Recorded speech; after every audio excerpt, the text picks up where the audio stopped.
present tense. Untuk membahas lebih lanjut lagi mengenai simple present tense, kita harus mengetahui apa sih pengertian simple present tense. Simple present tense adalah suatu kejadian yang terjadi secara berulang-ulang. Perlu digarisbawahi, terjadi secara berulang-ulang. Contoh kalimatnya adalah, dia membeli sebuah buku setiap minggu. Mengapa kalimat ini dikatakan sebagai bagian dari simple present tense? Karena terdapat keterangan waktu setiap minggu. Jadi menyatakan bahwa dia membeli buku itu setiap minggu. Kemudian, untuk mengubah kalimat ini ke dalam bahasa Inggris yaitu sebagai simple present tense, terdapat rumus yang telah ditentukan. Untuk kalimat positif, rumusnya adalah subject plus kata kerja bentuk pertama. Dan untuk kalimat negatif, rumusnya adalah subject, do not, doesn't, plus kata kerja bentuk pertama. Dan untuk kalimat interrogatif atau kalimat lainnya, rumusnya adalah do atau does plus subject plus kata kerja bentuk pertama.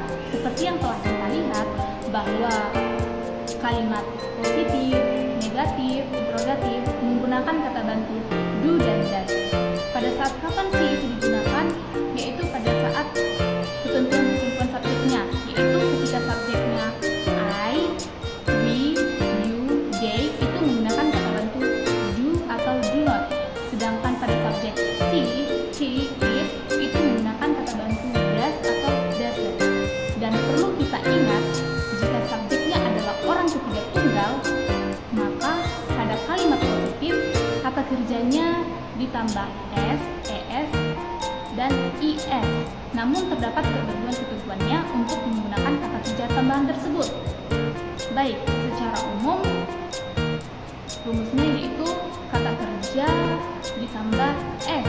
Contohnya pada kata memasak dalam bahasa Inggrisnya cook menjadi cooks ditambahi s. Kemudian pada kata kerja yang diakhiri s, sh, ch, s, z, o itu akan ditambahi akhiran es. Contohnya pada kata close menjadi water. Mengapa? Karena terdapat keakhiran sh. Kemudian pada kata kerja yang diakhiri y-nya harus dihilangkan dan ditambahkan ies. Mengapa? Karena kita akan mengubahnya menjadi akhiran is. Contohnya pada kalimat study menjadi studies. Kurang lebih seperti itu. Kemudian pada kata kerja yang diakhiri y dan o, tetapi huruf sebelumnya adalah huruf vokal atau huruf hidup. Contohnya huruf vokal itu adalah a, i, u, e, o. Contohnya pada kata membeli yaitu buy, kita tidak langsung menambahkan is tetapi menambahkan s. Mengapa? Karena di awalan y terdapat huruf vokal yaitu u sehingga menjadi kata buy. Berikutnya kita masuk kepada contoh kalimat dari simple present tense. Contohnya, dia membeli sebuah buku setiap minggu. Contoh kalimat negatifnya adalah she buys a book every week. Contoh kalimat negatifnya, she doesn't buy a book every week. Contoh kalimat interrogatif, does she buy a book every week? Kemudian kita masuk kepada simple future tense. Apa sih simple future tense itu? Jadi, simple future tense merupakan tenses untuk menjelaskan suatu peristiwa yang belum terjadi dan akan terjadi di masa yang akan datang. Kemudian kita masuk kepada time signal.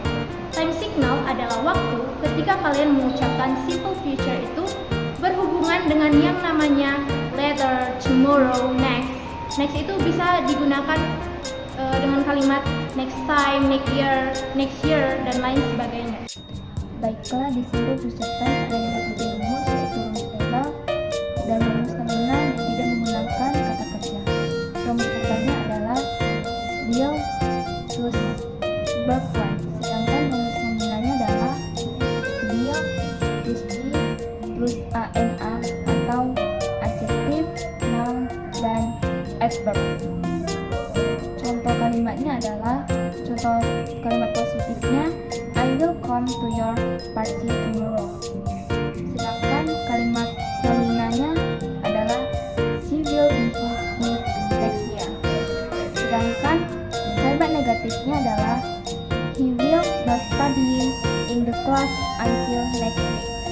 Sedangkan kalimat nominalnya adalah they won't be happy if you don't come. Dan kalimat interrogatifnya adalah will you visit your uncle in his town next year. Sedangkan kalimat nominalnya adalah won't you be here for a year.